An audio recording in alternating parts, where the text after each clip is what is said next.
Now, making money on Instagram is not an overnight thing. Anyone who tells you it is just simply lying. But it is actually much simpler than you might think. And you only need 3 things to really get started. Now, the first thing you need is a very clear offer. Now, notice how I said a clear offer and not clear offers, so a singular.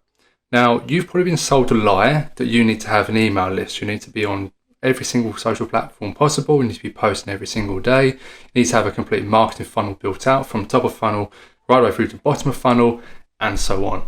And don't get me wrong, having those things in place can be hugely beneficial.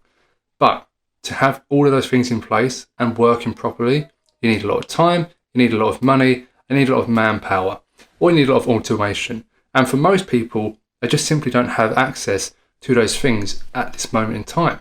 So for the average person, like me, like you watching this video, the best thing you can do is just have one offer, and then that one offer then dictates every single action you take on Instagram, or then dictates every single action you take with your email list or whatever it is that you're marketing on. But what is it that actually makes a good offer? Well, there's 3 main things that I learned from John Penberthy from one of his free YouTube videos, which is absolutely fantastic. And for something that I've started to implement in my own work. Let me jump into my laptop and I'll show you what I mean. Okay, so look, your offer is made up of 3 very distinct components. So imagine your offer is a triangle. I'm going to draw it with my mouse, so it's not going to look the best. But the first part, or the first component of your offer is client results. Now, any offer you decide to build out, you have to make sure that it gets the best results possible. Now, how you get the best results will depend on obviously what your service is, what your niche is, and how you like to deliver the content yourself. Now, in terms of results, you can be offering people one-to-one coaching. So to help people get the best results, you might want to offer them more time one-to-one with you.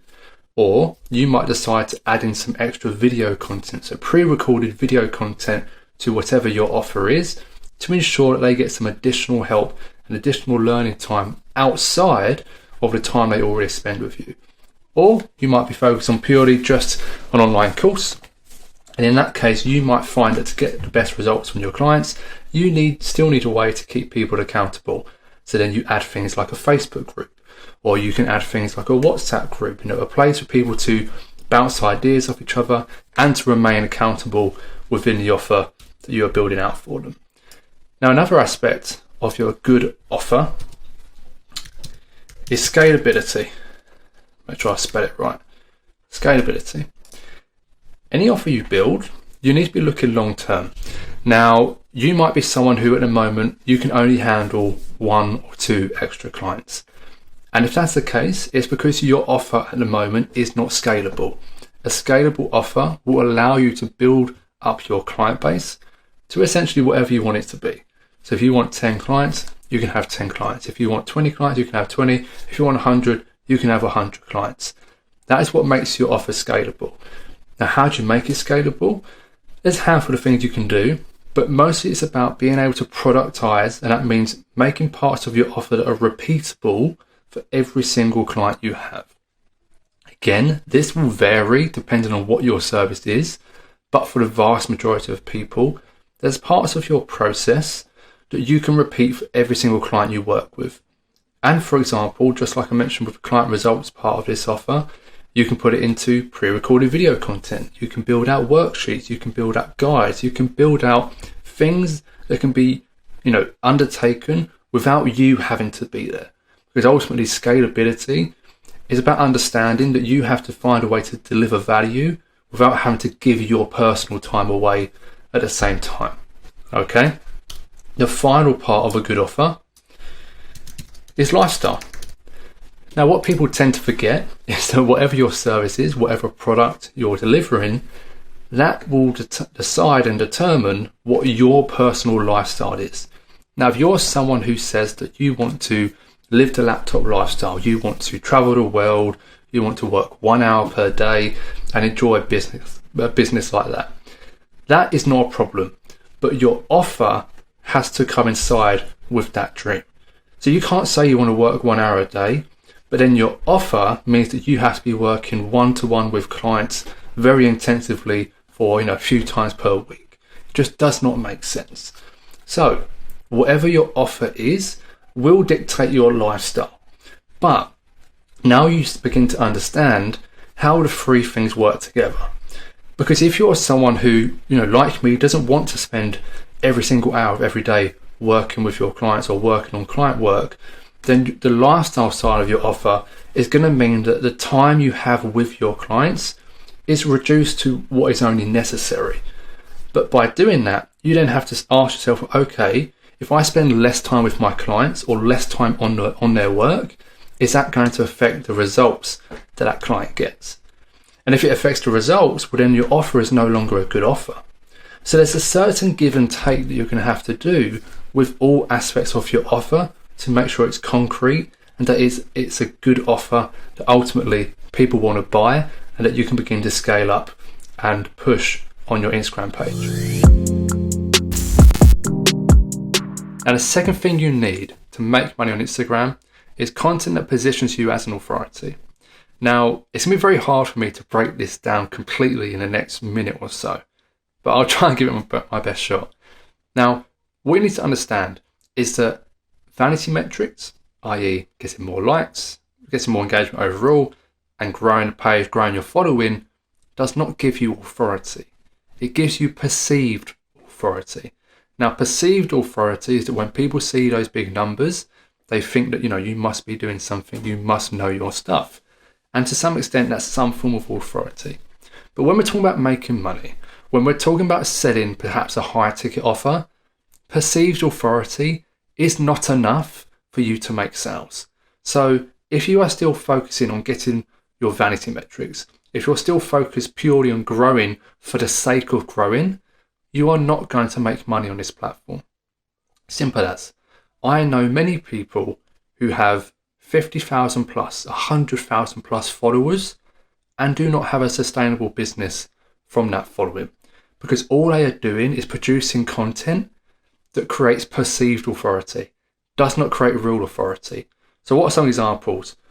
It's the traditional, here's a hashtag strategy you can use. Here's 5 free websites. Here's 10 Canva tutorials that you can use. Now look, if you're a Canva specialist, as an example, and you teach people part of your service is learning how to use Canva, then great, do that content. But overall, if you're just simply creating the content that you know is going to get you likes, shares, and saves, you're not creating the authority necessary to make sales. Because at the end of the day, if I'm someone who wants to build my business and I'm looking to invest in someone, I am not going to invest in someone who only posts hashtag strategies or who's only posting 5 free tools that I can use to build my business. I'm not interested in that. As a prospect, I want to know who on this platform can help me achieve my business goal of earning, say, 10,000 per month. And when it comes down to someone who's teaching me about how to actually do it and giving value around that subject, compared to someone who might have more followers, more engagement, but is only talking about hashtag strategies, there's only one person I'm going to go to. So we need to wake up. This is something I struggled with when I was first starting out.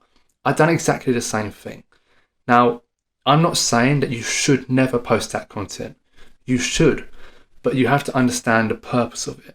The purpose of that type of content is to just improve your reach. It's to reach more people, get more engagement, and get on side with the algorithm. But overall, you must focus your content around things that help you build authority and real authority in your space. If you can do that and do it consistently, then the natural byproduct is people will begin reaching out to you and asking questions. And as soon as you have those conversations, you're then in a position to make money and make offers to people. And one thing I mentioned in there was doing it consistently. And that leads me into the third and final thing you're going to need, which is consistency. So that moment that people go viral and we look at their growth curve, it's something quite flat and then it jumps up. Well, usually we tend to put that down to one thing. We say that there's that one post or that one moment that made you take off. And there is some truth to that. But that one moment only becomes possible through the consistent daily actions you take leading up to that point. And that's why consistency is so important when it comes to, yes, only building your page on Instagram, but also when it comes to making money. Because the more consistent you are with putting out your content, the more authority you'll build, the more credible you become, the more trust you build with your followers, the bigger your community becomes, the better you are at crafting your skill, the better you are at communicating your value. Consistency breeds success over and over again. And if you're not seeing that sort of increase in growth or that boom in your business just yet, don't be disheartened. You have to keep going, because the consistency is what gets you there. And every time you stop, every time you take a break, it restarts. I'm going to quickly jump back into my computer and quickly draw out a diagram to help you visualize this a bit better. So look, if you imagine a line, I'll draw a straight line. If you imagine a straight line, and this line represents your journey over time. Now, what happens is that we go through a process of success and failure all the time. When we're successful, we build up. When we have failures, we then drop down, go up and go below. Then we have more success again, we come back up. We have failures and we drop back down. And this process happens time and time again, quite naturally. But there are points at each peak here where a decision has been made and has caused this drop or this increase. Now, for example, on Instagram, you start out posting every day, you start out by engaging with people every day, and you're showing up and doing the steps consistently that needs to be done to grow your page. So to put some perspective to it, I was doing this myself, got to a stage where I was growing 1,000 followers, give or take, every single day. The growth was crazy. Eventually what happened is I was having so much success and I took my foot off the pedal. Multiple reasons for that, purely business focused reasons, which meant I couldn't dedicate the same amount of time to engaging and posting every single day. Now, I knew this was going to impact my growth, and sure enough, that is what happened. I took my foot off the gas, and naturally, I went through the drop. And I started not having failures, but my growth dropped off, my engagement dropped off, and I got down to this point. And what happened was it got quote unquote so bad compared to what I would normally be getting. I said, right, look, I've got to make a change. So I went back and started engaging more. I started posting more consistently, and I started seeing success again. And this is the process you're going to go through on Instagram, whether it's related to your growth or whether it's related to making money. You're going to do steps consistently that help you make progress. And we always do it is we get complacent, and we need to stop, because complacency, it hits right at the peak, right when you're doing very well. That's when the complacency kicks in, and then you stop being consistent. And then that's what forces you down this path of failure. And when you begin to have real bad failures that begin to really impact your motivation and also your business. So what you have to make sure is that when you're on this upward curve of growth on Instagram, of growth in your engagement and growth in terms of your business, you have to keep taking the actions consistently. And if for whatever reason you can't personally take the actions, you have to put systems in place to still be able to do it. So that instead of you yo-yoing up and down, your consistency remains and your business growth will stay on the upward curve, and it will just keep going up and up and up. So consistency matters much more than you might think. So keep being consistent and the results will keep coming, and they will compound over time. And that's it. That's the three main things you're going to need to start making money on Instagram. Now, don't get me wrong. Of course, those three things are broken down into many other multiple things that make up the overall picture. But those three things are what you need to be focusing on. Your consistency really matters. Having a clear offer really matters. And having that content that builds authority is something that really matters as well. Do those three things all the time, and you're well on your way to making some good money on Instagram. But look, if you're someone that doesn't want to wait around like me, spending 4 years of just doing it your own and figuring it out for yourself, if you want to streamline and speed up that process to making, 10K, 15K per month through Instagram, then book in a call with me. I've dropped a link down below in the description. Book in a call and let's see if we're a good fit. That's what I'm doing now. I'm helping people to scale their business on Instagram, to build that following, to build that presence, to build that dream business so that you can have the lifestyle you want. So like I said, if you want to get there quicker, if you don't want to waste time or waste resources, and just get there and have someone guide you along the way, link is down below, book in that call and let's chat. Other than that, guys, hope you found this video extremely valuable. If you did, drop a thumbs up and I'll see you in the next video.